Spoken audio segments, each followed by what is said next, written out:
ನಮಸ್ಕಾರ ವೀಕ್ಷಕರೇ, on spot ನ್ಯೂಸ್ಗೆ ಸ್ವಾಗತ. ನಾನು ಸಂಗೀತ. ಇದು ಜಾತಿ ಗಣತಿ ವರದಿಯಲ್ಲ, ವೀರಶೈವ ಲಿಂಗಾಯತರ ಅಸ್ತಿತ್ವವನ್ನೇ ಅಳಿಸುವ ವರದಿಯಾಗಿದೆ ಎಂದು ವೀರಶೈವ ಲಿಂಗಾಯತ ಮಹಾವೇದಿಕೆಯ ಜಿಲ್ಲಾ ಅಧ್ಯಕ್ಷ ದಯಾನಂದ ಪಾಟೀಲ್ ಆಕ್ರೋಶ ವ್ಯಕ್ತಪಡಿಸಿದರು. ಕಲಬುರಗಿಯ ಪತ್ರಿಕಾ ಭವನದಲ್ಲಿ ಕರೆದ ಸುದ್ದಿಗೋಷ್ಠಿಯನ್ನು ಉದ್ದೇಶಿಸಿ ಮಾತನಾಡಿದ ಅವರು, ಜಾತಿ ಗಣತಿ ಅಂದ್ರೆ ಪ್ರತಿಯೊಂದು ಮನೆಗಳಿಗೆ ಹೋಗಿ ಜಾತಿ ಗಣತಿ ಮಾಡ್ತಾರೆ.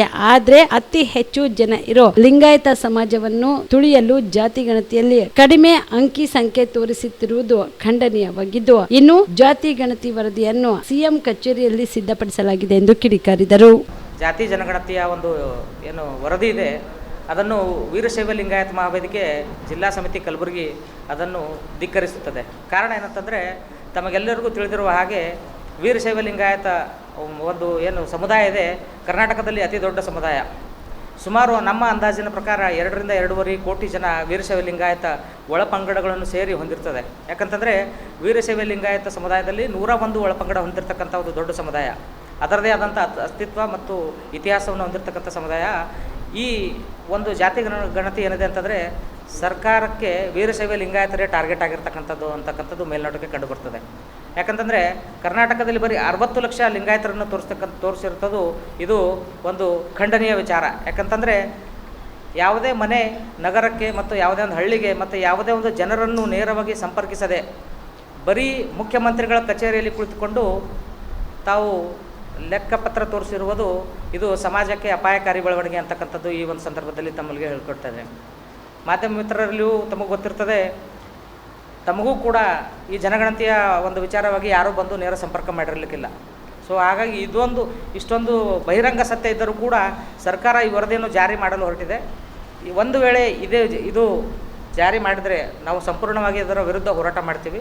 ವೀರಶೈವ ಲಿಂಗಾಯತ ಮಹಾವೇದಿಕೆ ವತಿಯಿಂದ ನಾವು ಸಮುದಾಯದ ಎಲ್ಲ ಮಠಾಧೀಶರ, ರಾಜಕೀಯ ಮುಖಂಡರ ಮತ್ತು ಯುವ ಪಡೆಯ ಒಂದು ಸಂಪರ್ಕ ಮಾಡಿ, ಮನೆ ಸಂಪರ್ಕ ಮಾಡಿ ಈ ಒಂದು ಜನಗಣತಿಯನ್ನು ಪರಿಶೀಲಿಸಬೇಕು ಮತ್ತು ರಚಿಸಬೇಕು. ಯಾಕಂತಂದರೆ ಜನರ ಸಂಪರ್ಕ ಇಲ್ಲದೆ ರಚಿಸಿರುವಂಥ ಈ ಒಂದು ವರದಿಯನ್ನು ಇದು ಅವೈಜ್ಞಾನಿಕವಾಗಿದೆ. ಯಾಕಂತಂದರೆ ತಮಗೆಲ್ಲರಿಗೂ ಗೊತ್ತು, ಆರ್ಥಿಕವಾಗಿ ಹಿಂದುಳಿದಂಥವ್ರು ಇರ್ತಾರೆ, ಆ ಸಮುದಾಯದಲ್ಲಿ ಹಿಂದುಳಿದವರಿದ್ದಾರೆ. ಸೊ ಜನಗಣತಿ ಮಾಡಿ ಆರ್ಥಿಕ ಒಂದು ಲೆಕ್ಕಾಚಾರದ ಮೇಲೆ, ಜನಗಣತಿ ಒಂದು ಲೆಕ್ಕಾಚಾರದ ಮೇಲೆ ಅವರ ಒಂದು ಭವಿಷ್ಯ ನಿಂತಿರ್ತದೆ. ಜನಗಣತಿಯ ಲೆಕ್ಕಾಚಾರದ ಮೇಲೆ ಅವರಿಗೆ ಒಂದು ಸರ್ಕಾರದ ಸೌಲಭ್ಯಗಳು ಕೂಡ ಒದಗಿಸ್ತಕ್ಕಂಥ ಕೆಲಸ ಬರ್ತದೆ.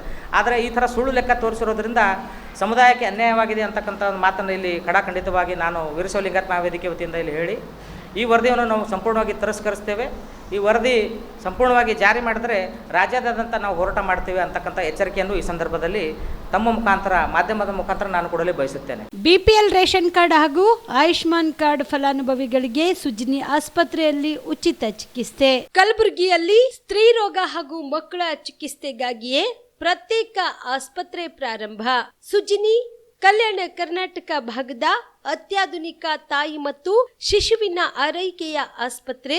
ಸ್ತ್ರೀ ರೋಗ ತಜ್ಞ ಖ್ಯಾತ ವೈದ್ಯರು ಹಾಗೂ ಮಕ್ಕಳ ತಜ್ಞ ಖ್ಯಾತ ವೈದ್ಯರ ತಂಡದಿಂದ ಕಡಿಮೆ ದರದಲ್ಲಿ ಚಿಕಿತ್ಸೆ, ವಿಶ್ವ ದರ್ಜೆಯ ಉಪಕರಣಗಳ ಮತ್ತು ಅತ್ಯಾಧುನಿಕ ಐಸಿಯು, ಎನ್ಐಸಿಯು ಹಾಗೂ ಇತರೆ ಸೌಲಭ್ಯಗಳಿಂದ ಮಕ್ಕಳಿಗೆ ಗುಣಮಟ್ಟದ ಆರೈಕೆ. ಸುಜಿನಿ ಆಸ್ಪತ್ರೆಯಲ್ಲಿನ ಸೌಲಭ್ಯಗಳು: ದಿನದ 24 ಗಂಟೆಯಲ್ಲಿ ತುರ್ತು ಸೇವೆ, ಹೈ ರಿಸ್ಕ್ ಗರ್ಭಧಾರಣೆ, ಒಬೆಸ್ಟ್ರಿಕ್ ಐಸಿಯು, ನವಜಾತ ಮತ್ತು ಶಿಶು ಐಸಿಯು, ಶಿಶು ಸಂಬಂಧಿತ ಶಸ್ತ್ರಚಿಕಿತ್ಸೆ, ಲ್ಯಾಪ್ರೋಸ್ಕೋಪಿ, ಲಸಿಕಾಕರಣ, ತಜ್ಞ ವೈದ್ಯರ ಸಲಹೆ, ಡಯಾಗ್ನೋಸ್ಟಿಕ್ ಮತ್ತು ಅಲ್ಟ್ರಾಸೌಂಡ್ ಸೇರಿದಂತೆ ಅನೇಕ ಸೌಲಭ್ಯಗಳು ನಿಮ್ಮ ಸುಜಿನಿ ಆಸ್ಪತ್ರೆಯಲ್ಲಿ ಲಭ್ಯ. ಹೆಚ್ಚಿನ ಮಾಹಿತಿಗಾಗಿ ಸಂಪರ್ಕಿಸಿ ಸುಜಿನಿ ಆಸ್ಪತ್ರೆ, ಬಿಗ್ ಬಜಾರ್ ಎದುರುಗಡೆಗೆ, ಕಲಬುರಗಿ. ದೂರವಾಣಿ ಸಂಖ್ಯೆ 08472727227 ಅಥವಾ ಮೊಬೈಲ್ ನಂಬರ್ 9900427814.